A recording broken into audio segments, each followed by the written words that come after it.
لله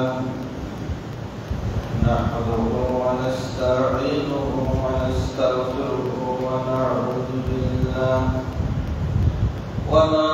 بالله من شرور أنفسنا ومن سيئات أعمالنا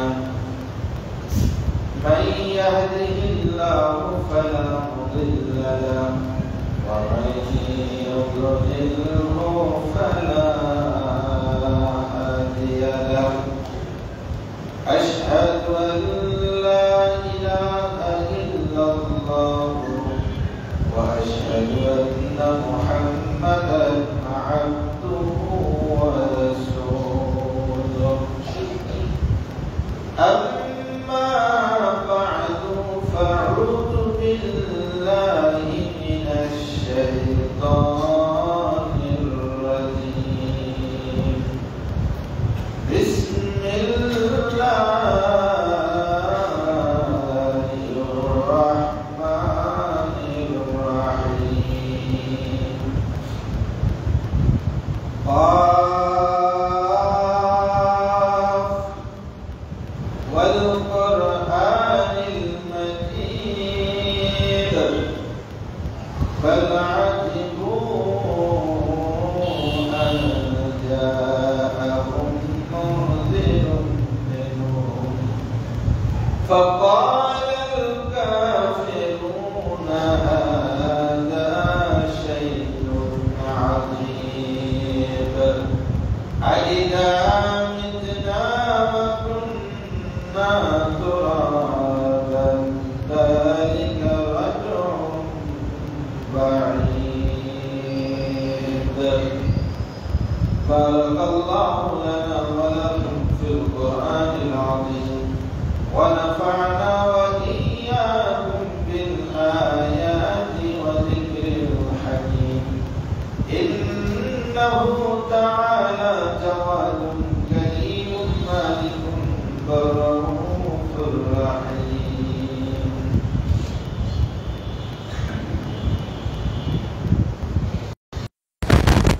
الحمد لله الذي أنار قلوب عباده المتقين بنور كتابه المبين وجعل القرآن شفاء لما في الصدور هدى ورحمة للمؤمنين والصلاة والسلام على أشرف الأنبياء والمرسلين نبينا محمد وآله وأصحابه أجمعين وبعد فاعوذ بالله من الشيطان الرجيم بسم الله الرحمن الرحيم يا أيها الذين آمنوا قوا أنفسكم وأهليكم نارا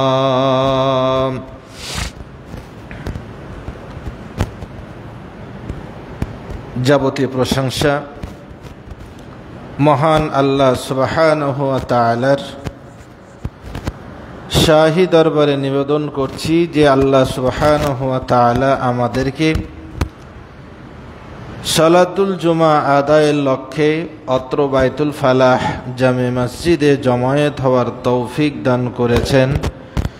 সকলেই সেই মহান মাবুদের শুকরিয়া আদায় করি, সকলেই পাঠ করি আলহামদুলিল্লাহ। দরুদ পেশ করছি তাঁর ওই প্রেরিত মহামানব বিশ্বনবী নবী মুহাম্মদুর রাসূলুল্লাহ সাল্লাল্লাহু তাআলা আলাইহি সাল্লাতু সালামের প্রতি। সম্মানিত মুসল্লি কিরাম, সন্তান প্রতিপালন বিষয়ে আমরা ধারাবাহিক আলোচনা করছি। আমরা আজকে এর ষষ্ঠ পর্ব আলোচনা করব ইনশাআল্লাহ। আলোচনার লক্ষ্য এবং উদ্দেশ্য একটাই, যাতে করে আমাদের জীবদ্দশায় আমাদের সন্তানরা মানুষের মতো মানুষ হয়, তাকে দেখে যেন আমাদের চক্ষু জুড়িয়ে যায়। আমার এই সন্তানকে দেখে যেন আমার কলিজা ঠান্ডা হয়ে যায়। এই সন্তানগুলো যেন গুন্ডা, বদমাশ, চাঁদাবাজ, সন্ত্রাসী, ইফতিজার না হয়, আল্লাহর জমিন থেকে আল্লাহর আইনকে মুছে ফেলে দিয়ে মানব রচিত আইনের পিছনে না দৌড়ে তথাকথিত শরিয়ার নামে বিদআতের পিছনে না দৌড়ে আল্লাহ তাআলা এবং তাঁর রাসূলের পথে যেন দৌড়ায়। সর্বোপরি আমাদের মৃত্যুর পরে আমাদের এই সন্তানরা যেন ওয়ালাদে সালেহ হিসাবে আমাদের জন্য দান এবং দোয়া করে, এবং সেটার সওয়াব আমরা মৃত্যুর পরেও যেন লাভ করতে পারি, এই প্রত্যাশা রেখে আমরা সন্তান প্রতিপালনের নীতিমালাগুলো আলোচনা করার চেষ্টা করছি। আল্লাহ সুবহানাহু ওয়া তাআলা আমাদের এই ধারাবাহিক আলোচনা থেকে শিক্ষা হাসিল করে আমল করার তৌফিক দান করুন, আল্লাহুম্মা আমিন। হয়তো অনেকের মনে প্রশ্ন আসতে পারে যে আপনি যে বিষয়ে খুতবা দিচ্ছেন, এ প্রক্রিয়ায় সন্তানকে লালন পালন করলে কি সন্তান ভালো হয়ে যাবে? আসলে এক কথায় যদি উত্তর দেই তাহলে উত্তর হবে না।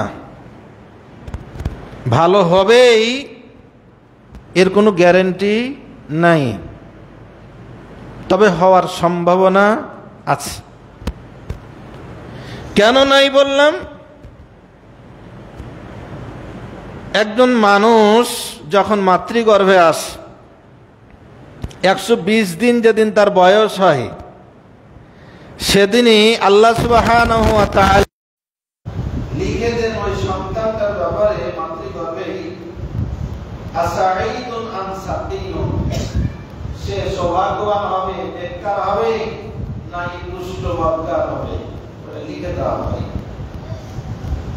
তাহলে আপনি আমি দায়িত্ব পালন করব কেন? দায়িত্ব পালন করব এই কারণে, আপনি আমি আল্লাহ তাআলার দেওয়া এই বিধান পালন করে আল্লাহর আযাব থেকে বাঁচার জন্য। আমরা জানি নূহ আলাইহিস সালামের ছেলে কেনা তাওহীদে আসেনি, ইসলাম গ্রহণ করেনি, আল্লাহর আযাবে ধ্বংস হয়েছে। আমরা যদি এই যথাযথ প্রক্রিয়া অনুসরণ করি, তাহলে আমার আপনার আমলনামায় সওয়াব যুক্ত হয়ে যাবে, ইবাদত হিসাবে এটা কবুল হয়ে যাবে, এবং আল্লাহ তাআলার আদালতে আল্লাহর আদেশ অমান্যর শাস্তি হিসাবে আমরা গ্রেফতার হব না। আপনি আমি এই প্রক্রিয়ায় চেষ্টা করলাম, চেষ্টা করার পর আমার আপনার সন্তান যদি বদমাশ হয়ে যায়, এটা তার তকদীর, তার জবাবদিহি তাকে করতে হবে। কিন্তু আপনি আমি যদি দায়িত্ব পালন না করি, তাহলে এই সন্তানরা আল্লাহর আদালতে মামলা দায়ের করবে। এদেরকে যখন জাহান্নামে নিক্ষেপ করা হবে, তখন তারা ডাক দিয়ে বলবে, রব্বানা, হে আমাদের রব, আরিনাল্লাযীনা আদাল্লানা, আমাদেরকে দেখান, আমাদেরকে এনে দিন ওই নেতাদেরকে, ওই অভিভাবকদেরকে, ওই পিতা মাতাদেরকে যারা আমাদেরকে পথভ্রষ্ট করেছে। নাজআলহুমা তাহতা আকদামিনা, আমরা তাদেরকে আগে আমার পায়ের নিচে ফেলবো, ওদের বুকে লাথি মেরে জাহান্নামে ফেলে আমরা জাহান্নামে যাব। মাআযাল্লাহ, মাআযাল্লাহ, আল্লাহ তাআলা আমাদেরকে এমন পরিণতি থেকে হেফাজত করুন। তাহলে আমরা এই যথাযথ প্রক্রিয়া অনুসরণ করে সন্তান প্রতিপালন করবে এই কারণে, যাতে করে আমরা আল্লাহর জবাবদিহি থেকে বাঁচতে পারি এবং সন্তানগুলো যেন ভালো হয়। আরেকটা কথা কি, তাকদীরের বিষয়ে আলোচনা আছে। তো সাহাবায়ে কেরাম তো প্রশ্ন করতে, ইয়া রাসূলুল্লাহ, আমার তকদিরে যদি খারাপ থাকে তাহলে আমল করে লাভ কি? আল্লাহ রাসূল বলতেন, তুমি তো জানো না তুমি ভালো না মন্দ, তোমার তকদিরে যদি ভালো থাকে তাহলে ভালো কাজটাই তোমার জন্য আল্লাহ সহজ করে দেন। আপনি যথাযথ প্রক্রিয়া অনুসরণ করে মানুষ করছেন, আপনার ছেলেটা ওইভাবে চলছে, আল্লাহ দ্বীনের পথে তার জীবনকে কুরবান করছে, কারণ আপনার তকদির ভালো, আপনার সন্তানের তকদির ভালো, তাই এই কাজ করতে পারছেন। যদি ভালো না হতো তাহলে এখানে যাওয়া সম্ভব হতো না। সম্মানিত উপস্থিতি, এজন্য সন্তান প্রতিপালনের বিষয়ে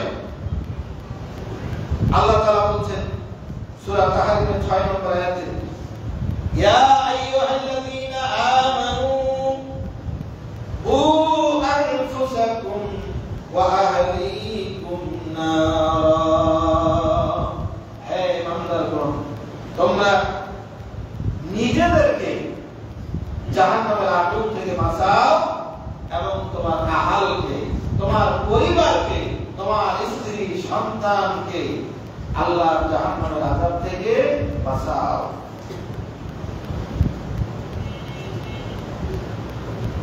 আমরা কত করবে সন্তান ভূমিষ্ঠ হওয়ার পরে আকিকা দেওয়া, নাম রাখা বা এই সময় যে কুসংস্কারগুলো আমাদের মধ্যে ছড়িয়ে ছিটিয়ে আছে, যেগুলো শিরকের পর্যায়ে ভুক্ত, আমরা এগুলো আলোচনা করেছিলাম। আজকের পর্বে আমরা সন্তানের ক্রমশ যে বেড়ে ওঠা শিশুকালটা, এ বিষয়ে আমাদের করণীয় কি, এই বিষয়টি নিয়ে মূলত আলোকপাত করার চেষ্টা করব ইনশাআল্লাহ।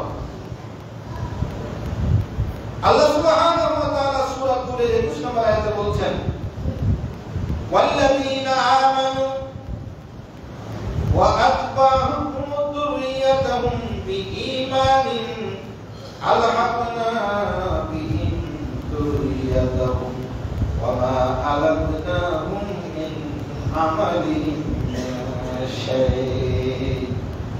যারা ঈমান এনেছে এবং তাদের সন্তানেরা ঈমানের ক্ষেত্রে তাদের অনুসরণ করেছে,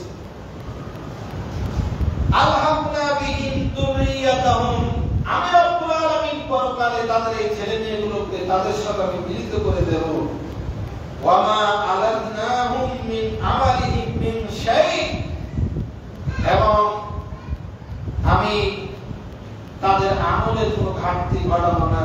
যা আমল করেছে সন্তান প্রতিপালন বিষয়ে যা যা পদক্ষেপ নিয়েছে শরীয়তের আলোকে, প্রত্যেকটা পদক্ষেপের যথাযথ প্রতিদান আমি রব্বুল আলামিন তাদেরকে দান করব। সুবহানাল্লাহ। তাহলে এই বেড়ে ওঠার সময় একটা সন্তান ভূমিষ্ঠ হওয়ার পরে ক্রমশ যে বেড়ে ওঠে শিশুকালটা, এখানে আমাদের করণীয় কি? এক নম্বর করণীয় হলো, আমরা যারা পিতা মাতা হয়েছি বা হব, পিতা মাতার চরিত্র সংশোধন করা। হয়তো অনেক সময় ভুল পথে চলতে পারে, কিন্তু যখন একজন মানুষ পিতা মাতা হয়ে যায় তখন তার দায় দায়িত্ব অনেক বেড়ে যায়। তার নিজের দায় তার উপর থাকে, তার পরিবারের দায় থাকে, তার সন্তানের দায় থাকে। এই সময় আমাদের সচেতন হওয়া অতীব জরুরি। এই অবস্থায় নিজের অর্থাৎ সন্তানকে প্রতিপালনের ব্যাপারে নিজেদের চরিত্র, নিজেদেরকে সংশোধন হওয়া জরুরি। কারণ এই উঠতি বয়সের আমাদের কোমলমতি সন্তানেরা, এরা প্রধানত তাদের পিতা মাতাকে দেখে সবকিছু শিখে। সহিহ বুখারী 1385 নম্বর হাদিস, আবু হুরায়রা রাদিয়াল্লাহু তাআলা আনহু হাদিস বর্ণনা করে বলেন, কুল্লু মাউলুদিন ইউলাদু আলাল ফিতরা, প্রত্যেকটা নবজাতক ফিতরাতের উপরে, ইসলামী মূল্যবোধের উপরে জন্মগ্রহণ করে। হোক সেটা মুসলমানের শিশু, হোক সেটা হিন্দু ছেলে, হোক সেটা বৌদ্ধ ছেলে, হোক সে খ্রিস্টানের ছেলে, যে ধর্মাবলম্বী হোক না কেন, যখন একটা শিশু জন্মগ্রহণ করে তখন কিন্তু সে হিন্দু থাকে না, সে খ্রিস্টান থাকে না, বৌদ্ধ থাকে না, সে ইসলামী মূল্যবোধের উপরই জন্মগ্রহণ করে।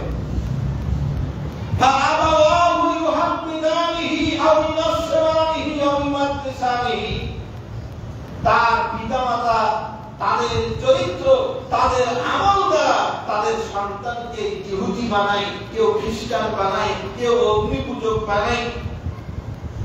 আমরা যদি আমাদের মুসলমানদের মধ্যে চিন্তা করি, তাহলে আমরা পিতামাতারাই আমাদের আমল দ্বারা আমাদের সন্তানটাকে বেনামী জানাই, মদখোর বানাই, বিড়িখোর বানাই, মিথ্যাবাদী বানাই, আল্লাহর শত্রু বানাই আমাদের চরিত্র দ্বারাই।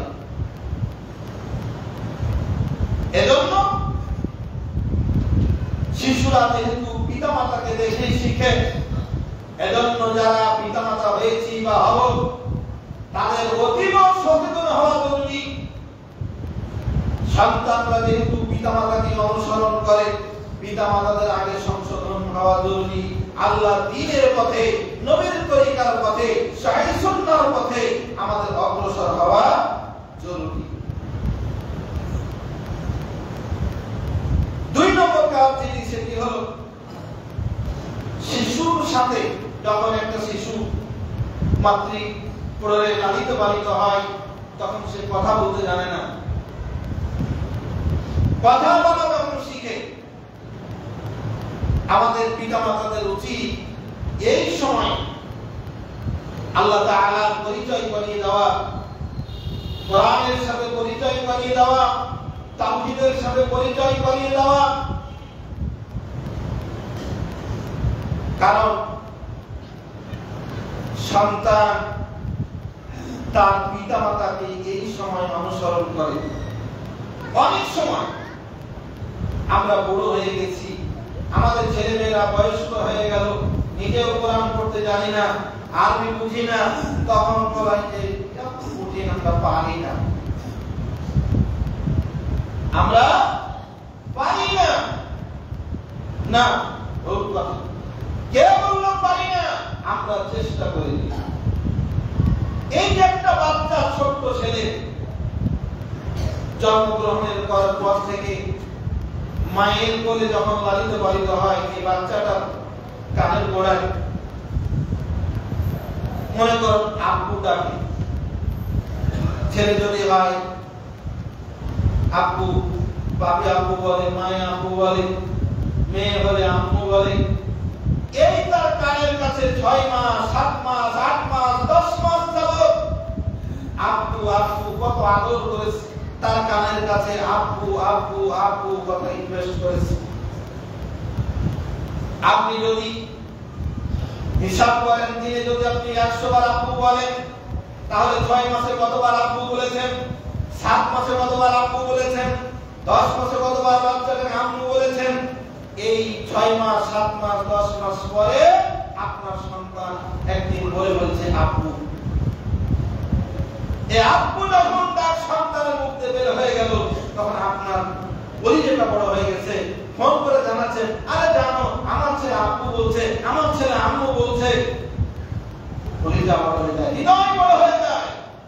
ও মুসলমান, কখনো কি খেয়াল করেছি এই সন্তানটার জবান থেকে আব্বু ডাক বের হওয়ার জন্য তার কাছ থেকে যে আউটপুটটা পেলাম, তার কাছ থেকে যে আমরা রেজাল্টটা পেলাম, এই রেজাল্টটার জন্য আপনাকে কতটি ইনভেস্ট করতে হয়েছে, কতবার আব্বু তার মধ্যে প্রয়োগ করতে হয়েছে। আপনি 6 মাস 7 মাস যাবত অসংখ্যবার আব্বু তার কানের মধ্যে পুশ করেছেন। তারপরে আপনার পরে আপনার এই সন্তান 6 মাস পরে আব্বু বলল। এই ছেলেটা যখন কথা বলতে শিখছে, তখন আমরা তাকে বলছি হেড মানে মাথা, আই মানে চোখ। এই যে তাকে আমরা শব্দ শিখাচ্ছি, আমরা কি তখন শেখাতে পারতাম না? আল্লাহ কি শেখাতে পারতাম না? হ্যাঁ, আমরা কি রাসূল সাল্লাল্লাহু আলাইহি ওয়াসাল্লামের নামটা শেখাতে পারতাম না? যদি শেখাতাম তাহলে তার জন্য আল্লাহর নামটাই সহজ হতো, তার জন্য রাসূল সাল্লাল্লাহু আলাইহি ওয়াসাল্লামের নামটাই সহজ হতো, তার জন্য কালেমাটা সহজ হতো, তার পরিভাষাগুলো তার জন্য সহজ হয়ে যেত।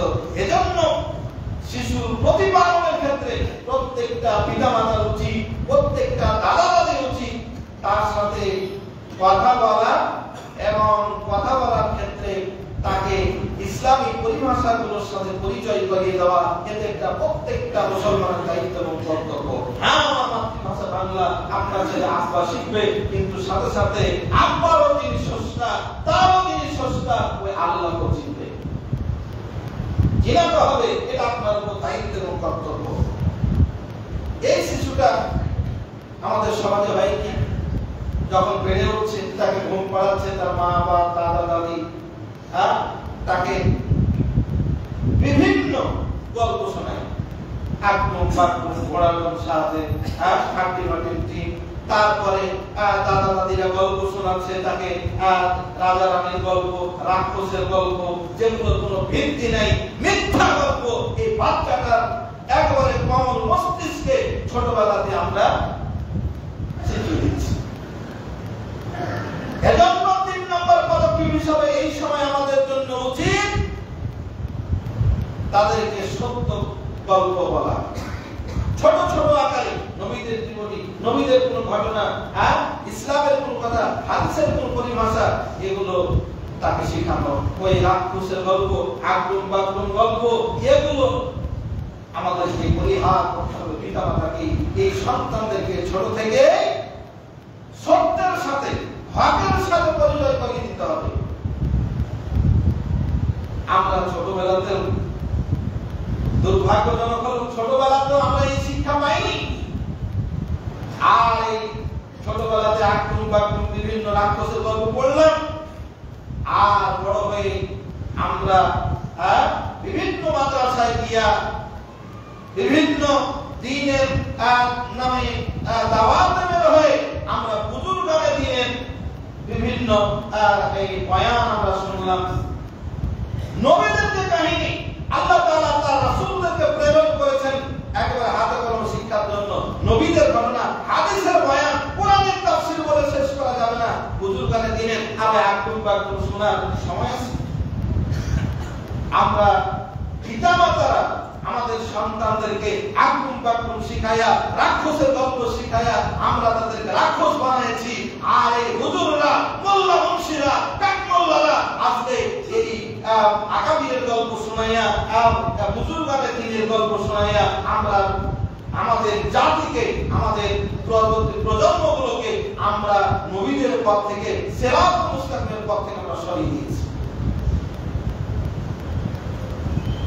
এই অবস্থায় ছোটবেলায় এই আধুনিক যুগের সবচেয়ে বড় ফিতনা, সেটি হলো এই মোবাইল। বাচ্চা, আপনি কাজ করছেন, মা কাজ করছে, ছেলেকে কার্টুন দেখতে লাগিয়ে দিয়েছে মোবাইলে, টিভিতে। না, এই অবস্থায় আমাদের জন্য অধিক সতর্ক হতে হবে। তার স্বাস্থ্য রক্ষার জন্য, তার ঈমান রক্ষার জন্য এখান থেকে বেরিয়ে আসতেই হবে, আসতেই হবে। এই ফিতনা থেকে যদি আমরা বাঁচতে না পারি, আমার আপনার এই প্রজন্ম ধ্বংস হবেই হবে, ধ্বংস হবেই হবে, ধ্বংস হবেই হবে। এজন্য আমাদের অতীব সতর্ক হতে হবে। আমাদের যে সময় প্রজন্মটা ছিল, ওই সময় আমরা খেলাধুলা করতাম। এখনকার ছেলেগুলো একেবারে ছোট অবস্থা কি মানে পঙ্গু হয়ে যাচ্ছে।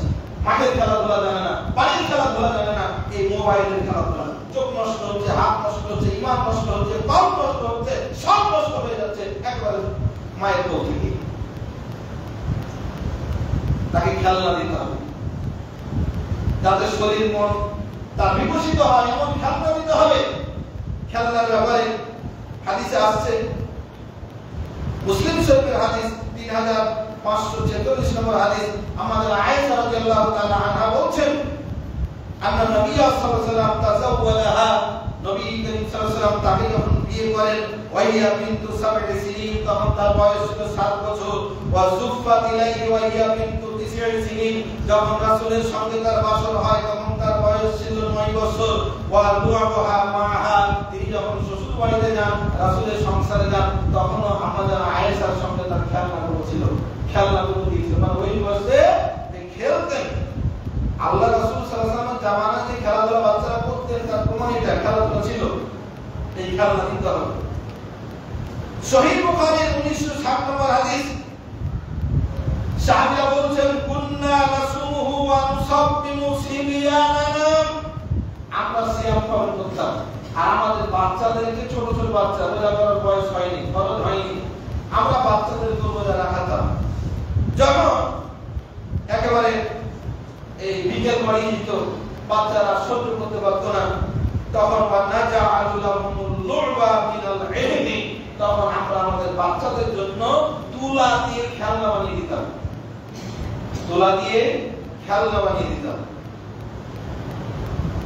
তারপরে যখন তারা ক্ষুধার কারণে পাকা আহাদুহুম, কেউ যখন ক্ষুধার কারণে হাত কাটা দিত,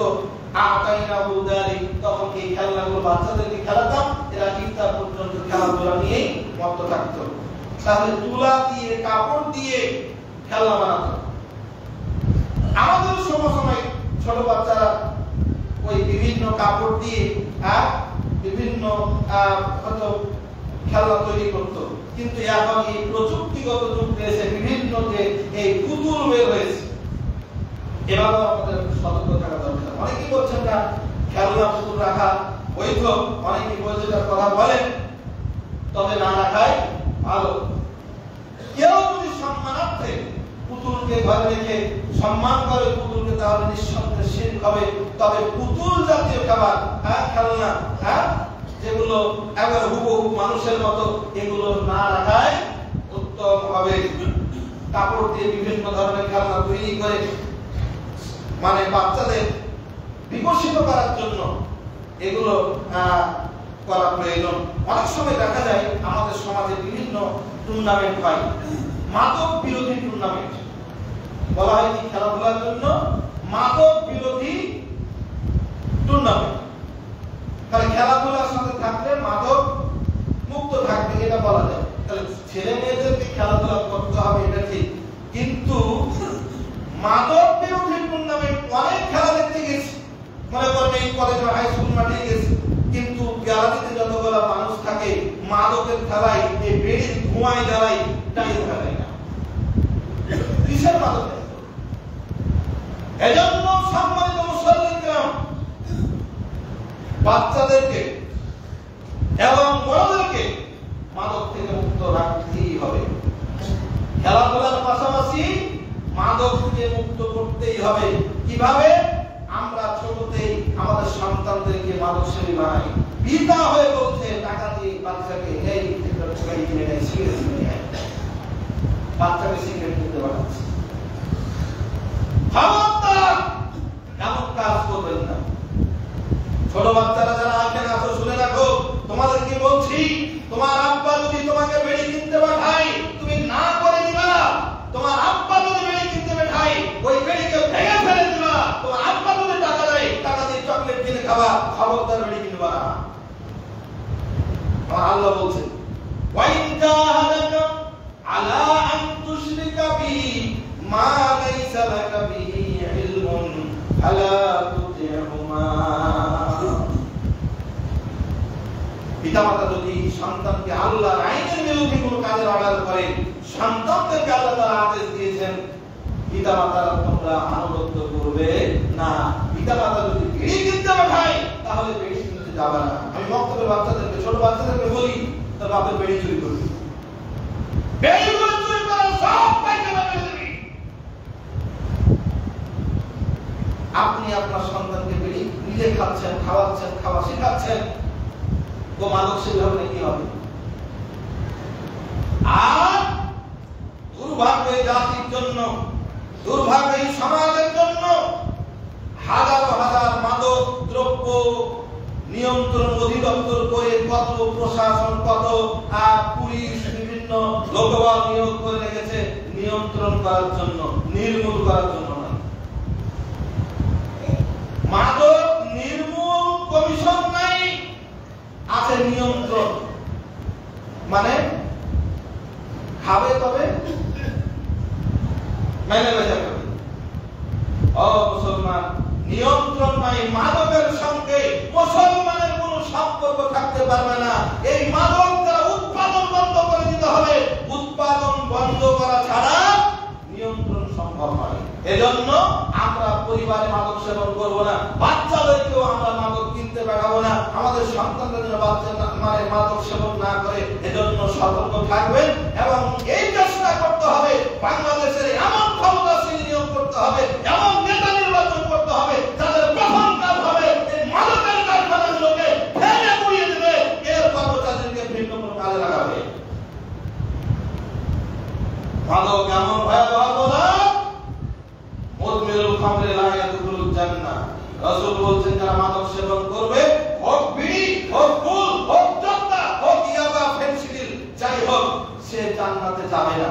সে নামাজ যদি পড়ে, একবার মাদক সেবন করলে 40 দিনের সালাত কবুল হবে না।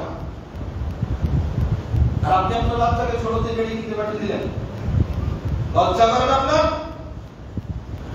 ও মুসলমান, সন্তান প্রতিপালন করতে হলে সন্তানকে এই অন্যায় কাজে আদেশ করবেন না, সন্তানকে মিথ্যা বলা শেখাবেন না। কেউ ডাকতে এসেছে, বলছেন এই ওটা বলতে আমার বাড়িতে নেই, আপনি ঘরে শুয়ে আছেন, বলছেন আমার বাড়িতে নেই। মিথ্যা বলা শেখানো যাবে না। সন্তানকে শুরুতেই কোরআনের সাথে পরিচয় করিয়ে দেবেন, কথা বলতে শিখলো, চলাফেরার মতো বয়স হলো, তাকে প্রথমে আল্লাহর কালামের সাথে পরিচয় করিয়ে দেন। আপনি বাড়িতে পড়ান অথবা মক্তবে পড়ান, কি আশ্চর্য কোরআনের সাথে আমাদের সম্পর্কটা কত ক্রমশ দূরে চলে যাচ্ছে। আমি যখন প্রথমে এখানে দায়িত্ব আসলাম, তখন 2 বেলাতে আমি সকালে পড়াতাম, মুয়াজ্জিন সাহেব শিয়াবুদ্দিন বিকালে পড়াতেন। বিকালও দেখতাম 15-20টা 30টা হলো, সকালবেলা 70, 80, 100 পার হয়ে যেত বক্তব্যটা। সেটা কমতে কমতে কমতে এখন 30, 35, 40 এর মধ্যে চলে এসেছে। এত বড় বিশাল জামাত, হিসাব করেন তো প্রত্যেকটা বাড়িতে কতটি সন্তান আছে, ছোট বাচ্চা আছে। এই বাচ্চাগুলো কোথায় যায়? আপনার বাড়িতে ঘুমিয়ে আছে, না হয় কেজি স্কুলে প্রাইভেটে পড়িয়েছেন, না হলে কোনো না কোনো ব্যস্ত রেখেছেন। আপনার ছেলেকে আপনি কোরআন শেখাতে পারলেন না, না বাড়িতে পড়ালেন, না মসজিদে পাঠালেন। কি হবে? এই সন্তানটি আপনি পরবর্তীতে আপনি আপনার চোখ জুড়াবে, এই ছেলে আপনার জন্য কাজে লাগবে, তালবিল থেকে পড়াবে, আর নিজের বেটা মাদক সেবন করে বেড়াবে। এজন্য সন্তান প্রতিপালনের ক্ষেত্রে অন্যতম একটি গুরুত্বপূর্ণ কাজ হচ্ছে সন্তানকে শুরুতেই কোরআনের সাথে পরিচয় করিয়ে দেন। এরপরে আপনার সন্তানকে ডাক্তার বানান, ইঞ্জিনিয়ার বানান, কিন্তু তার মধ্যে যদি কোরআনের আলোটা প্রথমেই যায়, এই সন্তান ফিরে আসার সম্ভাবনা থাকবে। আর ভালো পথে সে ডাক্তারি করবে, আর অলক্ষার সামনে না, রোগীর সাথে দুর্ব্যবহার করবে না, মানুষের সাথে জুলুম করবে না। ইঞ্জিনিয়ার হলে অলক্ষা মিথ্যা, বাঁশ দিয়ে রাস্তা বানাবে না, বাঁশ দিয়ে ব্রিজ বানাবে না, রডের পরিবর্তে বাঁশ দেবে না, এমন ইঞ্জিনিয়ার হবে না যদি কোরআনের শিক্ষা থাকে। সম্মানিত উপস্থিতি, আপনার আমার সন্তানকে শুরু থেকে মানে ভাগাভাগি বলতে দিতে শেখা। আপনার একটাই বাচ্চা একটা ডিম রান্না করেছেন, কোটায় খেতে দিয়ে দিলেন, আপনার খাচ্ছেন না, তাই এমনটি করবেন না। তাকে শিখা সবাই খেতে হয়। 2টা ছেলে মেয়ে আছে, সমান সমান করে দেন। আপনার ছেলেকে শুরু থেকেই মিসকিনদেরকে দান করতে শিখান। আপনি মসজিদে আসছেন, আপনি দেন না, আপনার ছেলেটার হাত দিয়ে মসজিদে টাকাটা ফেলান, সে দান করতে শিখবে, তার মনোবল উন্নত হবে।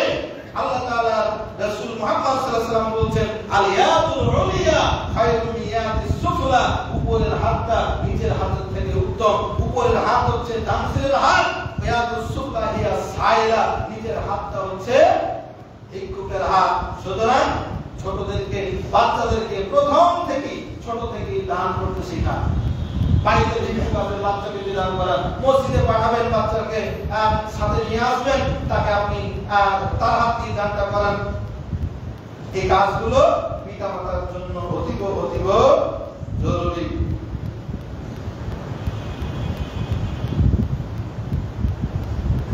আমাদের সন্তান প্রতিপালন বিষয়ে অনেক সময় পিতামাতাই ঝগড়া ঝাঁপাসাতে লিপ্ত হয়, স্বামী স্ত্রীর অমত থাকে, তালাক পর্যন্ত হয়ে যায়। এটা ভবিষ্যৎ আপনার হয়তো ঝগড়া করে আলাদা হয়ে গেলেন, ডিভোর্স হয়ে গেল, স্বামী চলে গেল আরেক স্ত্রীর ঘরে, স্ত্রী চলে গেল আরেক স্বামীর ঘরে, কিন্তু বাচ্চাটা কি হবে? এই ঝগড়া ফাসাদ সন্তানের সামনে করবেন না। আপনি আলাদা হয়ে গেলেন কিন্তু সন্তানের হক নষ্ট করলেন, মাতৃস্নেহ থেকে বঞ্চিত করলেন, পিতৃস্নেহ থেকে বঞ্চিত করলেন, এই সন্তানটাকে আপনি যথাযথভাবে লালন পালন করলেন না, এই হিসাব কি আপনি দিতে পারবেন? এজন্য সন্তান প্রতিপালন করতে গিয়ে অন্যতম একটা দায়িত্ব হচ্ছে স্বামী স্ত্রী গন্ডগোল করা যাবে না। স্বামী স্ত্রীতে সংযতভাবে কোরআন সুন্নাহ আলোকে জীবন যাপন করতে হবে। এই সন্তানের অন্যতম একটি কাজ, পিতামাতার দায়িত্ব ছোট বয়সী তার খাতনার ব্যবস্থা করা। আল্লাহ রাসূল সাল্লাল্লাহু আলাইহি ওয়াসাল্লাম তার নাতি হাসান হোসেনের এই সপ্তম দিনে আকিকা তিনি খাতনা করেছেন। খাতনা করা ইসলামী মূল্যবোধের অন্যতম একটি অংশ। যদিও নির্দিষ্ট কোনো বয়স নেই, কিন্তু সাধারণত লজ্জা শরম হওয়ার আগেই 4 বছর 5 বছর বয়সের আগেই খাতনা করে দেওয়া এটা পিতা মাতার জন্য অন্যতম একটা গুরুত্বপূর্ণ দায়িত্ব। খাতনা করা দায়িত্ব, সুন্নাহ পালন হয় এর দ্বারা।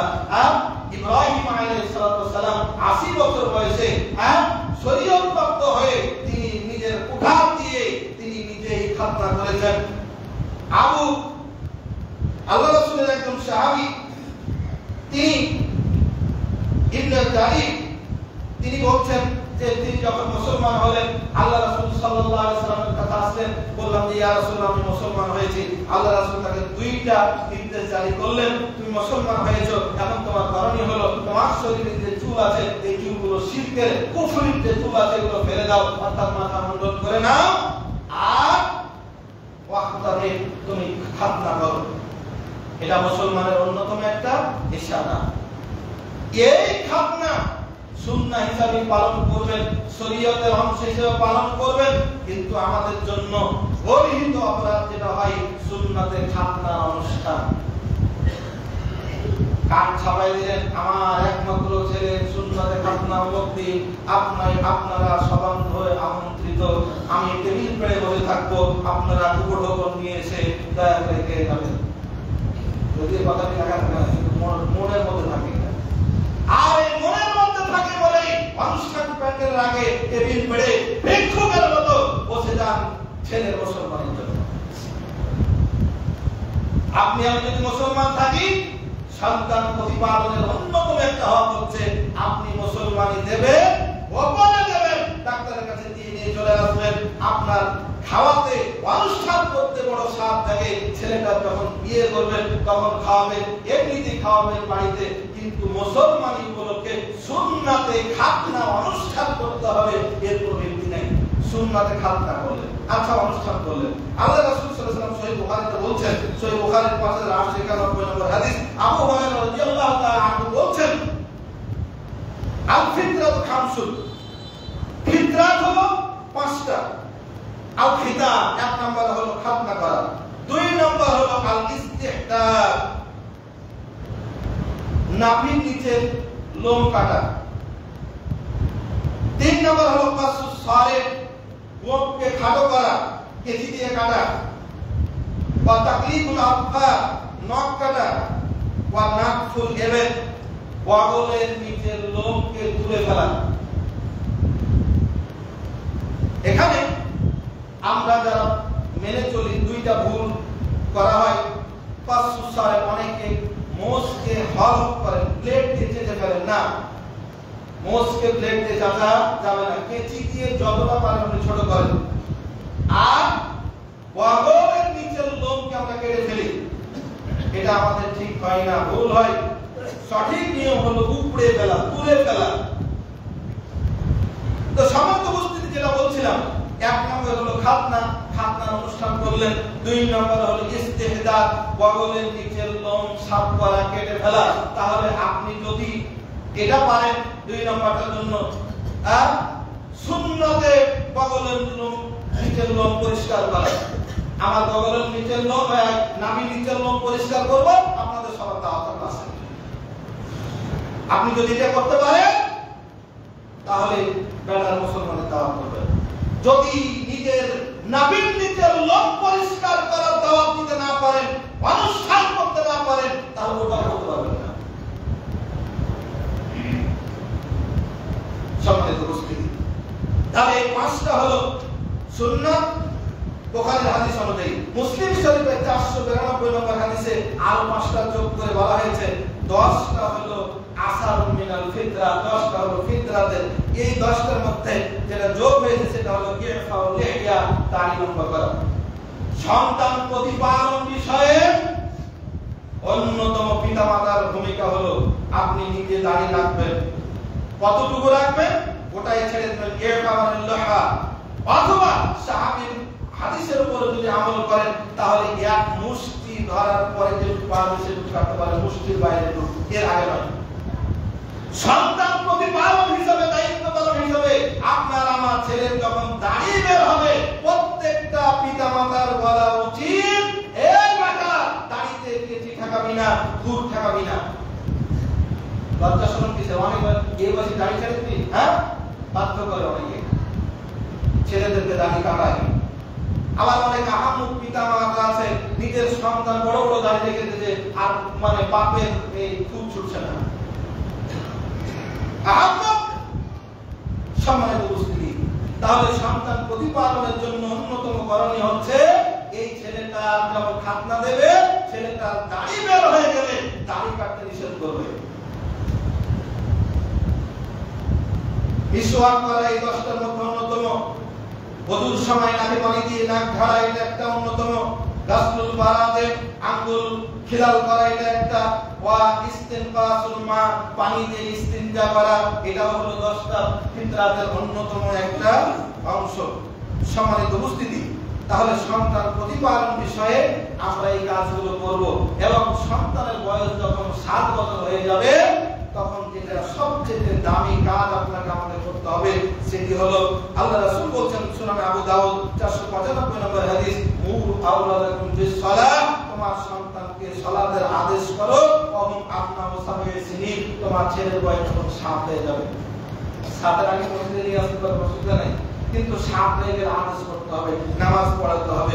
ওয়াজিবুহুম আলাইহা ওহুম আশার ওহুম আবনাউ আশার, যদি তার বয়স 10 হয়ে যায় আর যদি সালাত পড়া না করে, সালাত না পড়ে, তাহলে একটা মাইল লাগাও।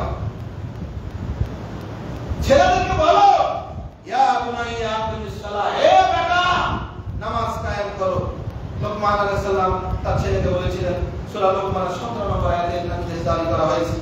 আল্লাহ তাআলা সূরা তাহা 132 নম্বর আয়াতে বলেছেন, ওয়াকমুর আহাদাকা বিস-সালাত ওয়াসতাবির আলাইহা, তোমার আহালকে সালাতের আদেশ করো এবং নিজেও এর উপর অটল থাকো। তাহলে সন্তানকে আদেশ করতে হলে নিজে আগে মুসল্লি হতে হবে। অনেক মুসল্লি আসছেন, নামাজে আসছেন, আপনার ছেলেটাকে নিয়ে আসেন না, নিজেও আসে না, অনেকে ছেলেও আসে না। অনেকে নিজে আসছে কিন্তু ছেলেকে নিয়ে আসে না। আপনার বাড়িতে আগুন লাগবে, আপনার ছেলেটা ঘুমিয়ে আছে, আপনি কি দৌড়ে বের হয়ে যাবেন? আমার ছেলে উঠছে পুরো, আমি তো বের হয়ে গেছি। দয়া মায়া যদি সামান্য থাকে কোনো পিতা মাতার, তাহলে নিজে বাঁচার আগে ওই বাচ্চাকে আগে বের করার চেষ্টা করবে। আমার ঘরে আগুন লেগেছে, আমার ছেলেটাকে বের করি। আপনি যদি আপনার এই দয়া মায়ের কারণে আপনি বের করে থাকেন, আপনার সন্তান ঘুমিয়ে আছে, সালাতে আসে না, আপনার ছেলে জাহান্নামে যাবে, আপনি কেমনে সহ্য করবেন? আপনি তখন এজন্য সালাত নিজে আদায় করতে হবে, সন্তানদেরকে আদেশ করতে হবে। এটা হলো অন্যতম একটা প্রধানতম কর্তব্য। সম্মানিত উপস্থিতি, খুতবার মুহূর্তে অনেক কিছু প্রশ্ন থাকে, অনেক কিছু জানার থাকে, বিশেষ করে সালাত সংক্রান্ত অনেক মাসলা মাসাইল জানার থাকে। আপনার মনে জিজ্ঞাসা আছে, হয়তো করতে পারছেন না যেহেতু খুতবা। এজন্য আমরা প্রত্যেক সপ্তাহের সোমবারে আমরা বসি, মানুষকে বসতে বলি, কিন্তু দুর্ভাগ্যজনক হলো সত্য, বসতে যায় না মানুষ। ওই বুড়ো গুলো একটা বসে, তারপর যদি ধরা হয় যে এটা বলেন তো, আপনার এটা বলেন তো শুনি, যদি ধরা হয় মাশাআল্লাহ, তারপরে দিন থেকে আর আসে না। অনুরোধ করব প্রত্যেকটা মুসলমানকে, আগ্রহ নিয়ে একটা জিজ্ঞেস করেন না, জামা হচ্ছে একটু শুনেন তো, একটু শিখিয়ে দেন তো। মানে এই যে সোমবার বসতে বলি, এটা মনে হয় যে এটা আমার দায়িত্ব, এটা আপনাদের কাছে মনে বোঝা মনে হয় যে কি শুরু করছে। আপনাদের উচিত ছিল জানা, নিজে সালাতটা শেখা এবং সন্তানদেরকে শেখানো। আমি অনুরোধ করব, হাত জোড় করে অনুরোধ করব, যারা 5 ওয়াক্ত সালাত আদায় করেন না, আজ থেকে আদায় করুন। আসর সালাত থেকে 5 ওয়াক্ত নামাজ পড়ুন ইনশাআল্লাহ। বলি সবাই পড়ি ইনশাআল্লাহ। আল্লাহ তুমি আমাদেরকে 5 ওয়াক্ত নামাজি বানায় দাও। আমিন। আল্লাহ তোমার খাস দরবারে ফরিয়াদ জানাচ্ছি মালুম, বাইতুল খালা এবং এর অধীনস্থ সকল মুসল্লি, নারী পুরুষ, ছোট বড় সকলকে নামাজি বানায় দাও। আমিন। পুরুষদেরকে মসজিদে এসে সালাত আদায় করার তৌফিক দান করো। আল্লাহ আমাদের পিতামাতা, আত্মীয় স্বজন যারা মৃত্যুবরণ করেছেন, আল্লাহ তুমি তাদেরকে ক্ষমা করে জান্নাত হিসেবে কবুল করো। রব্বুল আলামিন তোমার কাছে ফরিয়াদ, আমরা যখন মারা যাব আমাদেরকে ঈমানের হালতে তোমার রাসূলের তরিকায় দুনিয়া থেকে নেওয়া তৌফিক দান করো। রব্বুল আলামিন বাংলাদেশে মানুষ বেড়েছে কিন্তু সুমানুষ হয়ে আমরা গড়ে উঠতে পারিনি। আমাদের সকলকে ইসলামী মূল্যবোধের উপরে, তাওহীদের উপরে আমাদের তুমি কবুল করো। আল্লাহুম্মা আমিন। আল্লাহ তাআলা আমাদের দেশে আমরা যেন ইসলামী জীবন ব্যবস্থা আমাদের পরিবারে, সমাজে, রাষ্ট্রে সর্বত্র আমরা কায়েম করতে পারি, সেই তৌফিক দান করো। আল্লাহ বাতিলের পিছনে যারা ছুটছি, বাতিলের দিকে আমরা যারা মানুষকে ডাকছি, কিছু মানুষের অবস্থা দেখে খুব করুণা হয়, আফসোস হয়। প্রকাশ্যে মাইকে, মিডিয়াতে, ফেসবুকে বাতিলের দিকে আহ্বান করছে। উমুকের সৈনিক, লজ্জা লাগে না? উমুকের নেতার সৈনিক বলতে লজ্জা লাগে না? আমরা কার সৈনিক? We are the soldier of Allah. আমরা আল্লাহর সৈনিক। আমাদের সবার এই নিয়ত থাকবে, আমরা আল্লাহর সৈনিক। কোন নেতার নয়, কোন তালগার বাতাসের নয়। যদি এই চেতনা অর্জন করতে না পারি, তকদির খারাপ আছে দুনিয়াতে আখিরাতে।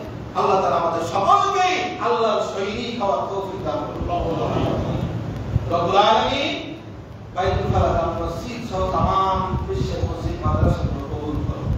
এখানে যারা দান করেছেন, করছেন, করবেন, সবার দানকে সবার নাগাতে রেখে হিসেবে কবুল করুন। খাস করে আজকে বেহারাপাড়া জনাব শুকুরদ্দি সাহেব 1000 টাকা দিয়েছেন। আল্লাহ তাআলা দান কবুল করুন। তিনি অসুস্থ মানুষ, তাকে সুস্থতা দান করুন, পরিবারের সচ্ছন্দ দান করুন, আয় উন্নতিতে উপার্জন দান করুন।